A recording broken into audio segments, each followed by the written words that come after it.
Hi hello welcome to my channel friends. ಎಲ್ಲರೂ ಹೇಗಿದ್ದೀರಾ? ಎಲ್ಲರೂ ಚೆನ್ನಾಗಿದ್ದೀರಾ ಅಂದ್ಕೊಳ್ತಾ ಇವತ್ತಿನ ವ್ಲಾಗ್ನು ಕೂಡ ಸ್ಟಾರ್ಟ್ ಮಾಡ್ತಾ ಇದ್ದೀನಿ.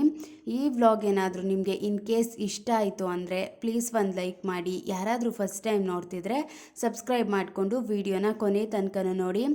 ನಾನಿವತ್ತು ರೊಟ್ಟಿ ಮಾಡಿಕೊಂಡು ಅದ್ರ ಜೊತೆ ಹೆಸರು ಕಾಳು ಪಲ್ಯ ಮಾಡ್ಕೊಬಿಡೋಣ ಅಂದ್ಬಿಟ್ಟು ಎಲ್ಲನೂ ರೆಡಿ ಮಾಡ್ಕೋತಾ ಇದ್ದೀನಿ. ಬೇಗ ಬೇಗ ಅಂದರೆ ಕ್ವಿಕ್ಕಾಗಿ ಆಗಿಬಿಡಲಿ, ಇನ್ನು ಮಕ್ಕಳಿಗೆಲ್ಲ ಲೇಟ್ ಆಗಿಬಿಡುತ್ತೆ ಅಂತ ಫಸ್ಟ್ ಹೆಸರು ಕಾಳು ಪಲ್ಯನ ಕುಕ್ಕರ್ಗೆ ಹಾಕ್ಬಿಟ್ಟು ಕೂಗಿಸಿ ಎತ್ತಿಟ್ಕೊಂಡಿದ್ದೀನಿ, ಅದು ಆರಲಿಕ್ಕೆ. ಇನ್ನು ಒಗ್ಗರಣೆಗೆ ಈರುಳ್ಳಿ ಟೊಮ್ಯಾಟೊ ಎಲ್ಲನೂ ಕಟ್ ಮಾಡ್ಕೊಬಿಡೋಣ, ಶುಂಠಿ ಬೆಳ್ಳುಳ್ಳಿ ಪೇಸ್ಟ್ ಎಲ್ಲ ಬೇಕಾಗುತ್ತೆ ಅಂತ ಅದನ್ನು ಕೂಡ ರೆಡಿ ಮಾಡ್ಕೋತಾ ಇದ್ದೀನಿ. ಇನ್ನು ಲೈಫಲ್ಲಿ ನಾವೇನಾದರೂ ಲೇಸಿಯಾಗಿ ಇರಬಾರ್ದು ಅಂತ ಅಂದರೆ, ಲೇಸಿನೆಸ್ ಬರಬಾರ್ದು ಅಂತ ಅಂದರೆ ಒಂದಿಷ್ಟು ಕೆಟ್ಟ ಅಭ್ಯಾಸಗಳನ್ನ ಮಾಡೋದಕ್ಕೆ ಹೋಗಬಾರ್ದು, ನಮ್ಮಲ್ಲಿ ನಾವು ಅದನ್ನು ಅಳವಡಿಸ್ಕೊಳ್ಳೋದಕ್ಕೂ ಕೂಡ ಹೋಗಬಾರ್ದು. ಅದರಲ್ಲಿ ಫಸ್ಟ್ ಒನ್ ಏನು ಅಂತ ಅಂದರೆ, ಚಿಕ್ಕ ಪುಟ್ಟ ವಿಚಾರಗಳನ್ನು ಕೂಡ ನಾವು ನೆಗ್ಲೆಕ್ಟ್ ಮಾಡಲಿಕ್ಕೆ ಹೋಗಬಾರ್ದು. ಚಿಕ್ಕ ಚಿಕ್ಕ ಕೆಲಸಗಳನ್ನು ಕೂಡ ನೆಗ್ಲೆಕ್ಟ್ ಮಾಡಿಕೊಂಡು ಆಮೇಲೆ ಮಾಡೋದ್ರಾಯಿತು ಬಿಡು, ಏನದು ಅರ್ಜೆಂಟ್ ಏನಿಲ್ಲ, ಅದೇನು ಸಿಂಪಲ್ ಕೆಲಸ ಅಂತ ನಾವು ಯಾವಾಗ ಒಂದು ನೆಗ್ಲೆಕ್ಟ್ ಮಾಡ್ತಾ ಹೋಗ್ತೀವಿ, ಒಂದು ಇಗ್ನೋರ್ ಮಾಡ್ತಾ ಹೋಗ್ತೀವಿ, ಅದೇ ನಮಗೆ ಲೇಜಿನೆಸ್ ಜಾಸ್ತಿ ಮಾಡಿಬಿಡುತ್ತೆ. ಇವಾಗ ಏನೋ ಒಂದು ಮನೇಲಿ ಚಿಕ್ಕ ಕೆಲಸ ಇರುತ್ತೆ, ಕಸ ಗುಡಿಸೋದು ಅಂತಲೇ ಅಂದ್ಕೊಳ್ಳೋಣ. ಒಂದು ಕಸ ಗುಡಿಸುವಂಥ ಕೆಲಸ ಇರುತ್ತೆ ಅಂದಾಗ ನಾವೇನು ಅನ್ಕೋತೀವಿ, ಅದೇನು ಸಿಂಪಲ್ ಕೆಲಸ ಬಿಡು, ಬೇಗ ಬೇಗ ಮಾಡಿಬಿಡ್ಬೋದು ಅಂತ ಅಂದ್ಬಿಟ್ಟು ಆಮೇಲಿಂದ ಮಾಡ್ಕೊಳ್ಳೋಣ ಅಂತ ಅದನ್ನು ಮುಂದೆ ತಳ್ತಾ ಹೋಗ್ತೀವಿ. ಅದು ಹಂಗೆ ಮುಂದೆ ಹೋಗ್ತಾ ಹೋಗ್ತಾ ಅದು ಲಾಸ್ಟ್ಗೆ ಆ ಕೆಲಸ ಮಾಡೋದಕ್ಕೆ ನಮಗೆ ಇಂಟ್ರೆಸ್ಟ್ ಅನ್ನೋದೇ ಬರೋದಿಲ್ಲ. ಯಾವುದೇ ಕೆಲಸ ಆಗಲಿ, ಯಾವುದೇ ವಿಚಾರ ಆಗಲಿ, ಲೈಫಲ್ಲಿ ಯಾವುದನ್ನು ಕೂಡ ನೆಗ್ಲೆಕ್ಟ್ ಮಾಡಬಾರ್ದು. ಕೆಲವೊಂದು ಟೈಮಲ್ಲಿ ಏನು ಅನಿಸುತ್ತೆ ಅಂತ ಅಂದರೆ, ಚಿಕ್ಕ ಕೆಲಸ ಚಿಕ್ಕ ವಿಷಯ ಅಂದ್ಕೊಂಡು ನೆಗ್ಲೆಕ್ಟ್ ಮಾಡಿಬಿಟ್ಟೆ, ಅದು ಇಷ್ಟೊಂದು ಎಫೆಕ್ಟ್ ಆಗೋಯ್ತಲ್ಲ, ಇಷ್ಟೊಂದು ಸೀರಿಯಸ್ ಆಗಿಬಿಡ್ತಲ್ಲ, ನನಗೆ ಇಷ್ಟೊಂದು ಕಷ್ಟ ಅನ್ನೋದು ಆಗೋಯ್ತಲ್ಲ ಅನ್ನೋ ರೀತಿ ಯೋಚನೆ ಮಾಡೋ ರೀತಿ ಆಗಿಬಿಡುತ್ತೆ. ಆದಷ್ಟು ಯಾವುದೇ ಕೆಲಸ ಇರಲಿ, ಆವಾಗಿನ ಕೆಲಸನ ಆವಾಗಲೇ ಮಾಡಿಕೊಳ್ಳುವಂಥದ್ದು ಕೂಡ ತುಂಬ ಒಳ್ಳೆಯದು. ನಾವು ಯಾವಾಗ ಅದನ್ನು ನೆಗ್ಲೆಕ್ಟ್ ಮಾಡಿ ಮುಂದೆ ಆಗ್ತಾ ಆಗ್ತಾ ಹೋಗ್ತೀವಿ, ಅದು ಒಂದು 4 ದಿನ ಆದರೂ ಕೆಲಸನೇ ಮುಗಿಯೋದಿಲ್ಲ. ಮತ್ತು ಆಮೇಲಿಂದ ಮಾಡೋಣ ಅಂತ ಅಂದ್ಕೊಂಡು ಕೊನೆಗೆ ಅದ್ರ ಕೆಲಸ ಮಾಡಲಿಕ್ಕೆ ಇಂಟ್ರೆಸ್ಟೇ ಹೋಗ್ಬಿಟ್ಟು ಮಾಡೋದಕ್ಕೂ ಕೂಡ ಆಗೋದಿಲ್ಲ. ಯಾವುದೇ ವಿಚಾರಗಳನ್ನೂ ಅಷ್ಟೇ ನೆಗ್ಲೆಕ್ಟ್ ಮಾಡ್ದೇ ಆದಷ್ಟು ಸೀರಿಯಸ್ ಆಗಿ ಯೋಚನೆ ಮಾಡಿ ಕೆಲಸ ಮಾಡಿಕೊಳ್ಳುವಂಥದ್ದು ಕೂಡ ತುಂಬ ಇಂಪಾರ್ಟೆಂಟ್ ಆಗುತ್ತೆ. ಇದು ಮೊದಲನೇ ಪಾಯಿಂಟು. ನೆಕ್ಸ್ಟ್ ಪಾಯಿಂಟ್ ಏನು ಅಂತ ಅಂದರೆ, ಒಂದು ಚಾಲೆಂಜ್ನ ತಗೊಂಡು ಕೆಲಸ ಮಾಡುವಂಥದ್ದು ಕೂಡ ತುಂಬ ಇಂಪಾರ್ಟೆಂಟ್ ಆಗುತ್ತೆ. ಇವಾಗ ಬೆಳಿಗ್ಗೆ ಎದ್ದ ತಕ್ಷಣ ನಮಗೆ ನಾವೊಂದು ಚಾಲೆಂಜ್ ಅಂತ ತಗೊಂಡು, ನಾನು ಬೆಳಿಗ್ಗೆ 6 ಗಂಟೆಯಿಂದ ನಾನು ಯಾವಾಗ ಎದ್ದೇಳ್ತೀನಿ ಆವಾಗಿನಿಂದ 12 ಗಂಟೆ 1 ಗಂಟೆ ಒಳಗಡೆ ನಾನು ಇಷ್ಟು ಕೆಲಸನ ಮುಗಿಸ್ಕೋತೀನಿ, ಇಷ್ಟು ಕೆಲಸನ ಕಂಪ್ಲೀಟ್ ಮಾಡ್ಕೋತೀನಿ ಅಂತ ನಾವು ಯಾವಾಗ ಒಂದು ಸ್ಟ್ರಾಂಗ್ ಮೈಂಡ್ಸೆಟ್ಟಿಂದ ಒಂದು ದಿನಾನ ಸ್ಟಾರ್ಟ್ ಮಾಡ್ಕೋತೀವಿ, ಒಂದು ಚಾಲೆಂಜ್ನ ತಗೊಂಡು ಕೆಲಸನ ಸ್ಟಾರ್ಟ್ ಮಾಡ್ಕೋತೀವಿ, ಆವಾಗ ಯಾವುದೇ ರೀತಿ ನಾವು ಕೆಲಸನ ಕಂಪ್ಲೀಟ್ ಮಾಡ್ದೇ ಇರೋದಿಲ್ಲ. ಏನಕ್ಕೆ ಅಂತ ಅಂದರೆ, ನಾನು ಈ ರೀತಿ ಮಾಡ್ತೀನಿ ಅಂತ ನಾನು ಅಂದ್ಕೊಂಡಿದ್ದೀನಿ, ಅದನ್ನು ಕಂಪ್ಲೀಟ್ ಮಾಡಲೇಬೇಕು, ಇಲ್ಲ ಅಂತ ಅಂದರೆ ಆಗೋದಿಲ್ಲ ಅಂತ ಒಂದು ನಮಗೆ ಯೋಚನೆ ಅನ್ನೋದು ಇದ್ದೇ ಇರುತ್ತೆ ಅಲ್ವಾ. ಈ ಕೆಲಸನ ಇಷ್ಟು ಗಂಟೆ ಒಳಗಡೆ ನಾನು ಮುಗಿಸ್ಕೊಳ್ಳೇಬೇಕು, ಬೇರೆ ಆಪ್ಷನ್ ಇಲ್ಲ, ಇಲ್ಲ ಅಂತ ಅಂದರೆ ತುಂಬ ಲೇಜಿ ಆಗಿಬಿಡ್ತೀನಿ, ನಾನು ಕೂಡ ಬ್ಯುಸಿಯಾಗಿರಬೇಕು ಅಂತ ನಾವು ಒಂದು ಯಾವಾಗ ಚಾಲೆಂಜ್ನ ತಗೊಂಡು ಒಂದು ಕೆಲಸ ಅನ್ನೋದನ್ನ ಸ್ಟಾರ್ಟ್ ಮಾಡ್ಕೋತೀವಿ, ಇಷ್ಟು ಗಂಟೆ ಒಳಗಡೆ ಮುಗಿಸ್ಕೋತೀವಿ ಅಂತ ಅಂದ್ಕೋತೀವಿ, ಆವಾಗ ನಮಗೆ ಲೇಜಿನೆಸ್ಸು ಕೂಡ ಬರೋದಿಲ್ಲ. ಲೇಜಿನೆಸ್ ಬಂದರೂ ಕೂಡ ಅದನ್ನು ಬ್ರೇಕ್ ಮಾಡಿ ಕೆಲಸ ಮಾಡೋದಕ್ಕೆ ಸ್ಟಾರ್ಟ್ ಮಾಡ್ಕೋತೀವಿ. ಏನು ಲೈಫಲ್ಲಿ ಚಾಲೆಂಜೇ ತಗೊಳ್ಳೋದಿಲ್ಲ, ಹೆಂಗೆ ಬೇಕೋ ಹಂಗೆ ಹೋಗ್ತಾ ಇರ್ತೀವಿ, ಒಂದು ಫ್ಲೋವಲ್ಲಿ ಹೋಗ್ತಾ ಇರ್ತೀವಿ ಅಂತ ಅಂದರೆ ಏನು ಬೇಕೋ ಅದು ಸುಮ್ಮನೆ ಯಾವಾಗ ಕೆಲಸ ಮಾಡುವಂಥದ್ದಾಗಿರ್ಬೋದು, ಯಾವಾಗಲೂ ಎದ್ದೇಳುವಂಥದ್ದಾಗಿರ್ಬೋದು, ಯಾವಾಗಲೂ ಒಂದು ಏನೋ ಕೆಲಸ ಮಾಡುವಂಥದ್ದಾಗಿರ್ಬೋದು, ಈ ರೀತಿ ಎಲ್ಲ ಸ್ಟಾರ್ಟ್ ಮಾಡ್ಕೋತೀವಿ. ಬಟ್ ಯಾವಾಗ ಒಂದು ಚಾಲೆಂಜಿಂದ ನಾವು ಕೆಲಸನ ಸ್ಟಾರ್ಟ್ ಮಾಡ್ಕೋತೀವಿ, ನಮ್ಮ ಲೈಫ್ನ ಲೀಡ್ ಮಾಡೋದನ್ನು ಕಲ್ತ್ಕೋತೀವಿ, ಆವಾಗಲೇ ಕೂಡ ಸೋಂಬೇರಿತನ ಇದ್ದರೂ ಕೂಡ ಅದನ್ನು ಕಡಿಮೆ ಮಾಡಿಕೊಂಡು ನಾವು ದಿನಾನ ಸ್ಟಾರ್ಟ್ ಮಾಡ್ಕೊಳ್ಳೋದಕ್ಕೂ ಕೂಡ, ಅದೇ ರೀತಿ ದಿನಾನ ಎಂಡ್ ಮಾಡಲಿಕ್ಕೂ ಕೂಡ ಹೆಲ್ಪ್ ಅಂತೂ ಆಗೇ ಆಗುತ್ತೆ. ನೆಕ್ಸ್ಟ್ ಪಾಯಿಂಟ್ ಏನು ಅಂತ ಅಂದರೆ, ಕೆಲವೊಂದು ಟೈಮಲ್ಲಿ ಏನು ಅಂತ ಅಂದರೆ, ನಾವು ಒಂದು ಈಗೋಯಿಂದ ಆಗಿರ್ಬೋದು, ಒಂದು ಕೋಪದಿಂದ ಆಗಿರ್ಬೋದು, ನಮ್ಮ ಜವಾಬ್ದಾರಿನ ನಾವು ತಗೊಳ್ಳೋದೇ ಇಲ್ಲ. ನಾನ್ಯಾಕೆ ತಗೋಬೇಕು, ನಾನ್ಯಾಕೆ ಈ ಕೆಲಸ ಮಾಡಬೇಕು, ಬೇರೆಯವ್ರು ಮಾಡಲಿ, ನಾನು ಒಂದು ರೆಸ್ಪಾನ್ಸಿಬಿಲಿಟಿ ಅನ್ನೋದನ್ನು ತಗೊಳ್ಳಲ್ಲ ಅಂದ್ಬಿಟ್ಟು ನಮ್ಮ ಜವಾಬ್ದಾರಿನ ಒಂದು ತಗೊಳ್ಳೋದನ್ನೇ ಮರ್ತು ಬಿಡ್ತೀವಿ. ಈ ಒಂದು ಕೆಟ್ಟ ಅಭ್ಯಾಸದಿಂದನೂ ಕೂಡ ನಮಗೆ ಲೇಜಿನೆಸ್ಸು, ಸೋಂಬೇರಿತನ ಅನ್ನೋದು ಜಾಸ್ತಿ ಆಗಿಬಿಡುತ್ತೆ. ನಮ್ಮ ಜವಾಬ್ದಾರಿ ಏನಿದೆ ಅದನ್ನು ನಾವು ಚೆನ್ನಾಗಿ ನಿಭಾಯಿಸ್ಕೊಂಡು ಹೋಗ್ತಾ ಇರಾಗ ಏನು ಕೂಡ ಸೋಂಬೇರಿತನ ಬರೋದಿಲ್ಲ. ತುಂಬ ಚೆನ್ನಾಗಿ ನಮ್ಮ ಕೆಲಸನ ನಾವು ಮಾಡಿಕೊಂಡು ಒಂದು ಹ್ಯಾಪಿಯಾಗಿ ಲೈಫ್ನ ಲೀಡ್ ಮಾಡ್ತಾ ಇರ್ತೀವಿ.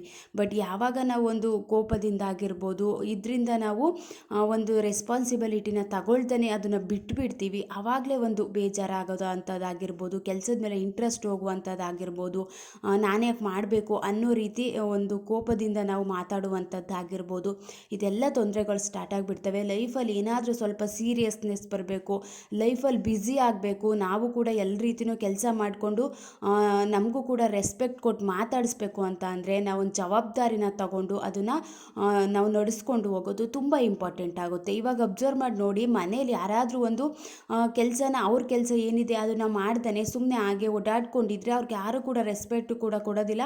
ಮತ್ತು ಯಾವಾಗಲೂ ಊಟ ಮಾಡ್ತಾರೆ, ಅತಿಯಾಗಿ ನಿದ್ದೆ ಮಾಡುವಂಥದ್ದಾಗಿರ್ಬೋದು, ಈ ರೀತಿ ಎಲ್ಲ ತಪ್ಪುಗಳೆಲ್ಲ ಆಗ್ತಾನೆ ಇರ್ತವೆ. ನಾವು ಯಾವಾಗ ಒಂದು ಬ್ಯುಸಿ ಆಗಿರಲಿಕ್ಕೆ ಸ್ಟಾರ್ಟ್ ಮಾಡ್ಕೋತೀವಿ, ಒಂದು ಕೆಲಸ ಅನ್ನೋದನ್ನ ಜಾಸ್ತಿ ಮಾಡಲಿಕ್ಕೆ ಸ್ಟಾರ್ಟ್ ಮಾಡ್ಕೋತೀವಿ, ಆವಾಗ ಒಂದು ಮರ್ಯಾದೆ ಅನ್ನೋದು ಕೂಡ ತಾನಾಗೇ ಬರುತ್ತೆ.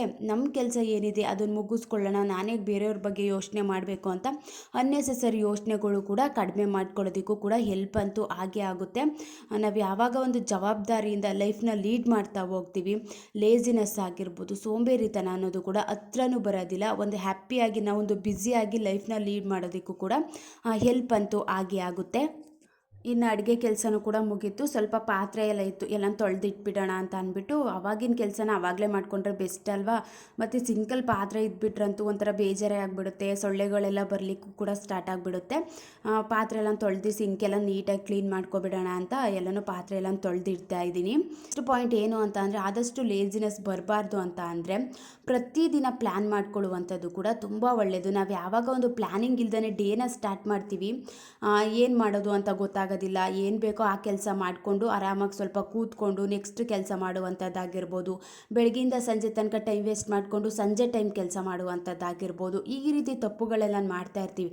ನಾವು ಯಾವಾಗ ಒಂದು ಪ್ರತಿದಿನ ನಾವು ಒಂದು ಪ್ಲ್ಯಾನಿಂಗ್ ಅನ್ನೋದನ್ನ ಸ್ಟಾರ್ಟ್ ಮಾಡ್ಕೋತೀವಿ, ಇವಾಗ ಅಬ್ಸರ್ವ್ ಮಾಡಿ ನೋಡಿ, ನಾವು ಬೆಳಗ್ಗೆ ಬೇಗ ಎದ್ದೇಳೋದಕ್ಕೆ ಆಗ್ತಿಲ್ಲ ಅನ್ನೋ ರೀತಿ ಹೇಳ್ತಿರ್ತೀವಿ. ಬಟ್ ಯಾವಾಗ ನಾವು ಒಂದು ಬೆಳಗ್ಗೆ ಎದ್ದ ತಕ್ಷಣ ಇಂಪಾರ್ಟೆಂಟ್ ಕೆಲಸ ಇರುತ್ತೆ ಅಂತ ಅಂದ್ಕೊಳ್ಳಿ, ಇವಾಗ ಬೆಳಗ್ಗೆ ಏನೋ ಒಂದು ಇಂಪಾರ್ಟೆಂಟ್ ಕೆಲಸ ಇದೆ, ಎಲ್ಲಾದರೂ ಹೊರಗಡೆ ಹೋಗಬೇಕು, ಒಂದು 4 ಗಂಟೆ ರಾತ್ರಿಗೆ ಹೊರಗಡೆ ಹೋಗಬೇಕು ಅಂತ ಅಂದಾಗ ಅದು ನಮ್ಮ ನೆಕ್ಸ್ಟ್ ಡೇ ಪ್ಲ್ಯಾನಿಂಗು. ಅದಕ್ಕೋಸ್ಕರ ನಾವು ಏನು ಮಾಡ್ತೀವಿ ಅಂತ ಅಂದರೆ ಒಂದು 3:30ಗೆ ಎದ್ದು ಕೆಲಸ ಅನ್ನೋದನ್ನು ಸ್ಟಾರ್ಟ್ ಮಾಡ್ಕೊಂಡಿರ್ತೀವಿ ಅಲ್ವಾ. ಅದು ನೆಕ್ಸ್ಟ್ ಏನು ಮಾಡಬೇಕು ಅನ್ನೋ ಪ್ಲ್ಯಾನಿಂಗು ನಮ್ಮ ಮೈಂಡಲ್ಲಿ ಇರುತ್ತೆ. ನೆಕ್ಸ್ಟು ನಾನು ಹೊರಗಡೆ ಹೋಗ್ತಿದ್ದೀನಿ, ಈ ರೀತಿ ಎಲ್ಲ ಬೇಗ ಎದ್ದೊಳ್ಬೇಕು, ಬೇಗ ರೆಡಿ ಆಗಬೇಕು, ಏನೇನು ಬೇಕೋ ಅದಕ್ಕೆ ಎಲ್ಲನೂ ತೆಗೆದಿಟ್ಕೋಬೇಕು ಅನ್ನೋ ಒಂದು ಪ್ಲ್ಯಾನಿಂಗ್ ಇದ್ದಾಗ ನಾವು ಒಂದು 4 ಗಂಟೆಗೆ ಹೋಗಬೇಕು ಅಂದರೂ ಕೂಡ ನಾವು ನೈಟ್ ನಿದ್ದೆನೇ ಮಾಡಿರಲ್ಲ. ಯಾಕಂತಂದರೆ ಅದೇ ಒಂದು ಮೈಂಡ್ ಸೆಟ್ಟಲ್ಲೇ ಇರ್ತೀವಿ, ಬೆಳಗ್ಗೆ ಬೇಗ ಬೇಗ ಎದ್ದೊಳ್ಬೇಕು, ಕೆಲಸಗಳನ್ನು ಸ್ಟಾರ್ಟ್ ಮಾಡ್ಕೋಬೇಕು ಅನ್ನೋ ರೀತಿ ಮೈಂಡ್ ಸೆಟ್ಟಲ್ಲೇ ಇರ್ತೀವಿ, ನಿದ್ದೆನೂ ಕೂಡ ಬರೋದಿಲ್ಲ. ಆವಾಗ ಬೇಗ ಎದ್ದು ನಾವು ಎಲ್ಲಿಗೆ ಹೋಗಬೇಕು, ಹೊರಗಡೆ ಹೋಗೋದಿದ್ರೆ ಹೊರಗಡೆ ಹೋಗುವಂಥದ್ದಾಗಿರ್ಬೋದು, ಏನಾದರೂ ಕೆಲಸ ಇದ್ದರೆ ಕೆಲಸ ಮಾಡುವಂಥದ್ದಾಗಿರ್ಬೋದು, ಈ ರೀತಿ ದಿನಾನ ಸ್ಟಾರ್ಟ್ ಮಾಡ್ಕೋತೀವಲ್ವಾ. ಅದೇ ಏನು ನಮಗೆ ನಾಳೆ ಪ್ಲ್ಯಾನಿಂಗ್ ಅನ್ನೋದು ಇಲ್ಲ, ಇಂಪಾರ್ಟೆಂಟ್ ಕೆಲಸ ಏನೂ ಇಲ್ಲ ಅಂತ ಅಂದಾಗ ನಾವು ಆರಾಮಾಗಿ ನಿದ್ದೆ ಮಾಡುವಂಥದ್ದಾಗಿರ್ಬೋದು, ಒಂದು ಲೇಜಿನೆಸ್ ಜಾಸ್ತಿ ಆಗುವಂಥದ್ದಾಗಿರ್ಬೋದು, ಈ ರೀತಿ ಎಲ್ಲ ಸ್ಟಾರ್ಟ್ ಆಗುತ್ತೆ. ಬೆಳಗ್ಗೆ ಬೇಗ ಎದ್ದೇಳೋದಕ್ಕೆ ಕಷ್ಟ ಆಗುತ್ತೆ ಅಂತ ಅಂದರೆ ಆದಷ್ಟು ಎದ್ದ ತಕ್ಷಣ ಒಂದು ಇಂಪಾರ್ಟೆಂಟ್ ಕೆಲಸನ ನಾವು ಲಿಸ್ಟಲ್ಲಿ ಬರ್ಕೋಬೇಕು. ಆವಾಗಲೇ ನಾವು ಎದ್ದ ತಕ್ಷಣ ಇಂಪಾರ್ಟೆಂಟ್ ಕೆಲಸ ಇದಿದೆ, ಇದನ್ನು ಮುಗಿಸ್ಕೊಬಿಡಬೇಕು ಅಂತ ಬೇಗ ಎದ್ದೊಳೋದಕ್ಕೆ ಸ್ಟಾರ್ಟ್ ಮಾಡ್ಕೋತೀವಿ. ಅದೇ ಏನು ಇಂಪಾರ್ಟೆಂಟ್ ಕೆಲಸ ಇಲ್ಲ, ಪ್ರತಿದಿನ ಮಾಡಿದ ಕೆಲಸನೇ ಮಾಡಬೇಕು ಅಂತ ಅಂದಾಗ ಆವಾಗಲೇ ಒಂಥರ ಬೇಜಾರಾಗುವಂಥದ್ದಾಗಿರ್ಬೋದು, ಇನ್ನೊಂದು ಸ್ವಲ್ಪ ಹೊತ್ತು ಮಲ್ಕೊಳ್ಳೋಣ ಅನ್ನೋ ರೀತಿ ಫೀಲ್ ಬರುವಂಥದ್ದಾಗಿರ್ಬೋದು, ಈ ರೀತಿ ಎಲ್ಲ ಸ್ಟಾರ್ಟ್ ಆಗಿಬಿಡುತ್ತೆ. ಪ್ರತಿದಿನ ಒಂದು ಪ್ಲ್ಯಾನ್ ಮಾಡಿಕೊಂಡು ಒಂದು ದಿನಾನ ಸ್ಟಾರ್ಟ್ ಮಾಡಿಕೊಂಡು ಅದೇ ರೀತಿ ಎಂಡ್ ಮಾಡ್ಕೊಳ್ಳುವಂಥದ್ದು ಕೂಡ ತುಂಬಾ ಒಳ್ಳೆಯದು. ಒಂದು ಟೈಮ್ ಮ್ಯಾನೇಜ್ಮೆಂಟ್ ಅನ್ನೋದು ಚೆನ್ನಾಗಾಗುತ್ತೆ, ಎಲ್ಲ ಕೆಲಸನೂ ಕೂಡ ನಾವು ಕಂಪ್ಲೀಟ್ ಮಾಡ್ಕೋಬೋದು.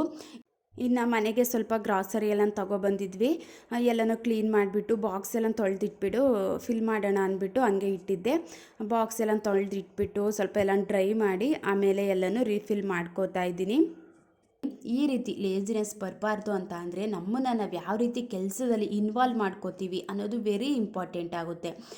ನಾವು ಪ್ರತಿದಿನ ಕೆಲಸ ಮಾಡ್ತಿದ್ದೀವಿ ಅಂದಾಗ ಪ್ರತಿದಿನ ಮಾಡಿದ್ನೇ ಮಾಡಬೇಕಾ ಅಂತ ನಾವು ಒಂದು ಬೇಜಾರಿಂದ ಅನ್ಕೋತಿದ್ರೆ ಮಾಡೋದಕ್ಕೆ ಇಂಟ್ರೆಸ್ಟ್ ಬರೋದಿಲ್ಲ. ಬಟ್ ನಮ್ಮ ಕೆಲಸ ಏನಿದೆ, ನಮ್ಮ ಜವಾಬ್ದಾರಿ ಏನಿದೆ, ಒಬ್ಬ ಅಮ್ಮನಾಗಿರ್ಬೋದು, ಒಂದು ಹೌಸ್ ವೈಫ್ ಆಗಿರ್ಬೋದು, ನಮ್ಮ ಜವಾಬ್ದಾರಿ ಏನಿದೆ ಅದನ್ನು ಮುಗಿಸ್ಕೊಳ್ತಾ ಹೋಗೋಣ ಅನ್ನೋ ರೀತಿ ಯೋಚನೆ ಮಾಡಿದಾಗ ನಾವು ಯಾವುದೇ ರೀತಿ ಕೆಲಸನೂ ಕೂಡ ಬ್ಯಾಲೆನ್ಸ್ ಉಳಿಸೋದಿಲ್ಲ. ನಮ್ಮ ಕೆಲಸ ಏನಿದೆ ಅದನ್ನು ಕಂಪ್ಲೀಟ್ ಮಾಡ್ಕೋತೀವಿ.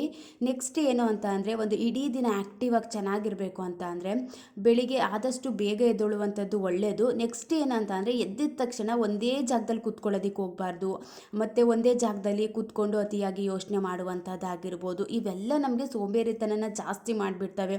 ಸುಮ್ಮನೆ ಕೂತ್ಕೋತೀವಿ, ಒಂದೇ ಜಾಗದಲ್ಲಿ ಕೂತ್ಕೊಂಡು ಹಂಗೆ ಕೂತಿರ್ತೀವಿ, ಬಟ್ ಅಲ್ಲೇ ಓವರ್ ಥಿಂಕಿಂಗ್ ಮಾಡುವಂಥದ್ದಾಗಿರ್ಬೋದು, ನೆಕ್ಸ್ಟ್ ಏನಾಗುತ್ತೋ ಅಂತ ಅತಿಯಾದ ಯೋಚನೆ ಮಾಡುವಂಥದ್ದಾಗಿರ್ಬೋದು, ಇವೆಲ್ಲ ಎಷ್ಟು ಒಂದು ಕಷ್ಟ ಆಗುತ್ತೆ ಅಂತ ಅಂದರೆ, ಇವಾಗ ಕೆಲಸ ಮಾಡಿ ಏನೇ ಸುಸ್ತಾಗಿದ್ರೂ ಕೂಡ ನಾವು ಅತಿ ಹೆಚ್ಚು ಯೋಚನೆ ಮಾಡಿದಾಗ ನಮ್ಮ ಎನರ್ಜಿ ಎಲ್ಲ ಲಾಸ್ ಆಗಿಬಿಡುತ್ತೆ. ಕೆಲಸ ಮಾಡೋದಕ್ಕೂ ಕೂಡ ಇಂಟ್ರೆಸ್ಟ್ ಅನ್ನೋದು ಬರೋದಿಲ್ಲ. ಸ್ವಲ್ಪ ಹೊತ್ತು ಹಂಗೆ ಕೂತ್ಕೊಳ್ಳೋಣ ಆಗ್ತಿಲ್ಲ ಅನ್ನೋ ರೀತಿ ಫೀಲ್ ಎಲ್ಲ ಬರಲಿಕ್ಕೆ ಸ್ಟಾರ್ಟ್ ಆಗುತ್ತೆ. ಅತಿಯಾದ ಯೋಚನೆ ನಮ್ಮನ್ನ ಎನರ್ಜಿನ ತುಂಬ ಡೌನ್ ಮಾಡಿಬಿಡ್ತದಂತೆ. ಅತಿಯಾಗಿ ಯೋಚನೆ ಮಾಡ್ತಾ ಮಾಡ್ತಾ ಮಾಡ್ತಾ ನಮಗೂ ಕೂಡ ಮೆಂಟಲಿ ತುಂಬ ಲೋ ಆಗ್ತಾ ಹೋಗ್ತೀವಿ. ಈ ರೀತಿ ಲೇಜಿನೆಸ್ ಬರಬಾರ್ದು ಅಂತ ಅಂದರೆ ಒಂದಿಷ್ಟು ಬ್ಯಾಡ್ ಹ್ಯಾಬಿಟ್ಸ್ನ ನಾವು ಬಿಡಲೇಬೇಕು. Thank you for watching. Next ವ್ಲಾಗಲ್ಲಿ ಸಿಗ್ತೀನಿ.